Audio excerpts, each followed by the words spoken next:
Hi, everybody. It is day 71 of my Dating Myself challenge. That is 90 days of dating myself following 90 days in recovery from binge eating, from a binge eating pattern. I want to be honest with all of you guys. I've really been struggling with the binge eating the past week or two. I feel like I'm not having the progress and momentum I've had at other times in recovery. So I just wanted to kind of like come clean about that this is hard. This is hard, and I've been struggling. I've been trying, but I have not been able to respond to urges, in the ways that I was for a little while. So I'm just going to keep trying. And sometimes it gets tricky, sometimes, the parasite in my brain really wants me to give up. Why are you putting in all this effort, if the results are so inconsistent? But I know that voice is not helpful for me to listen to. So here I am continuing to show up.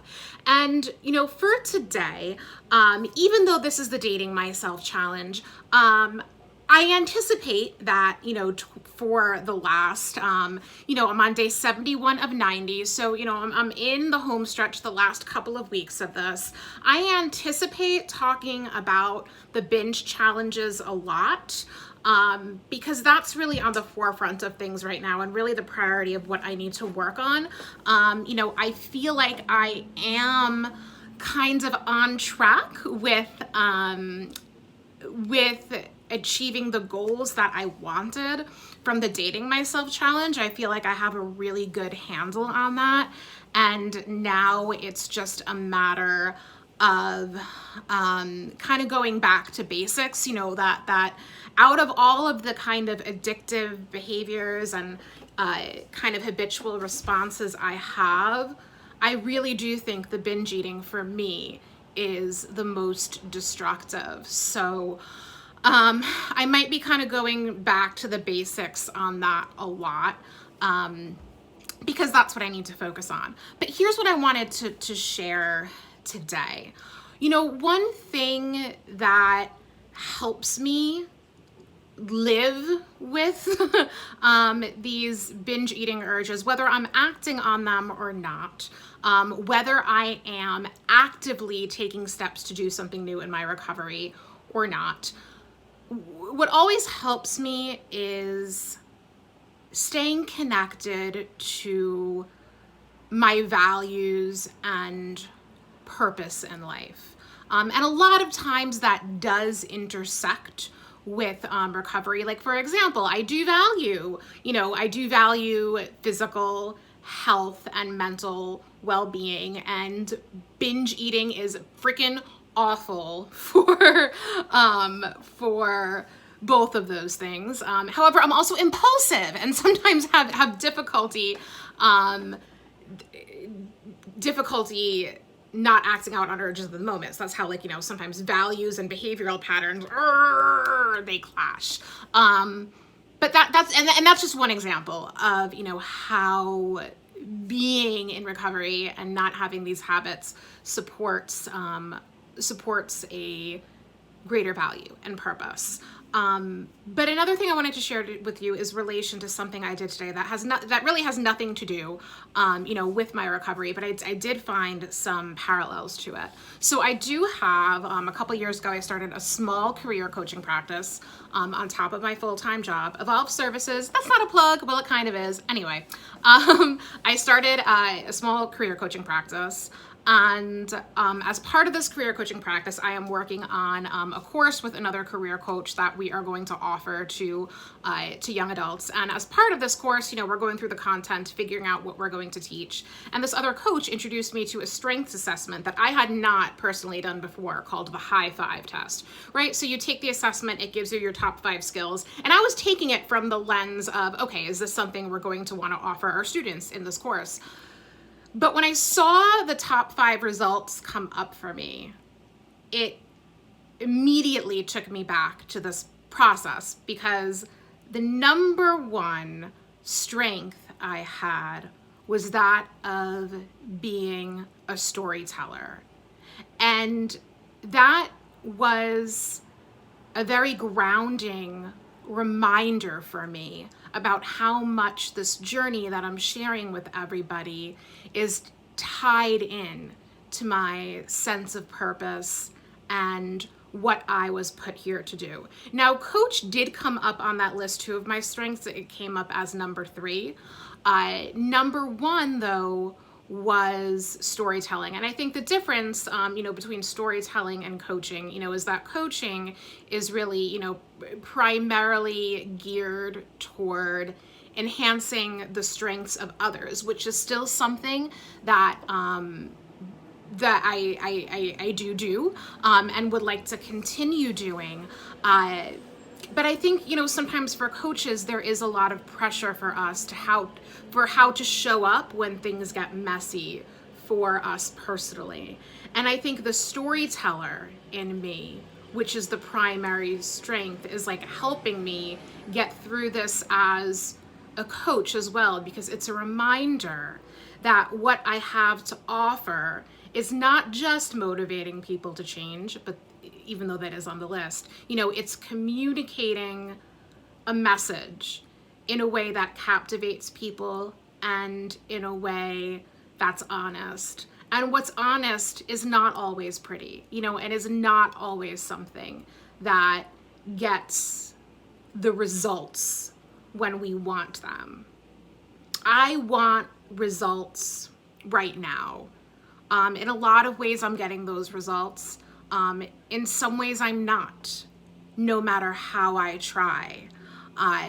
So my focus and the message that I want to convey with my story, that I want everybody to hear, is that you can still have a meaningful life. A life where you can give both yourself and others fulfillment.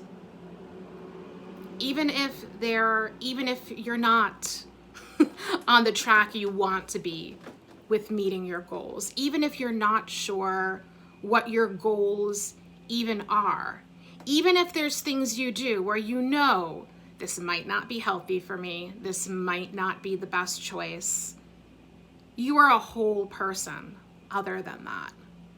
There are times when I make the decision to binge eat, either because I'm so exhausted fighting urges, which I'm working on, by the way, as I've said previously. I'm working on meeting the urges rather than resisting them, so I don't deplete all my energy and give in. So I'm working on that.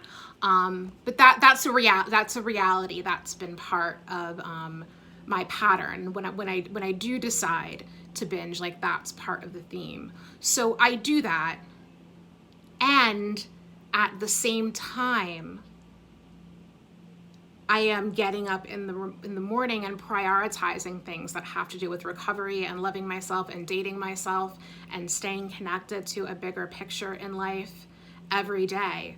So my hope is that at some point in my life, sooner rather than later, I can come here and tell a story to you of, I kicked this overeating habit for good, and this is how it happened.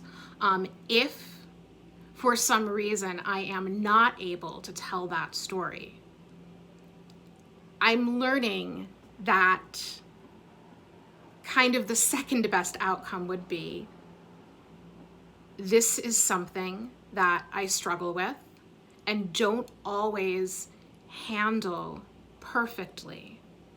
But despite that, I am able to love myself every day and engage in activities that are meaningful and not be silenced of it. Despite all of that, I am still able to tell my story, make my voice heard.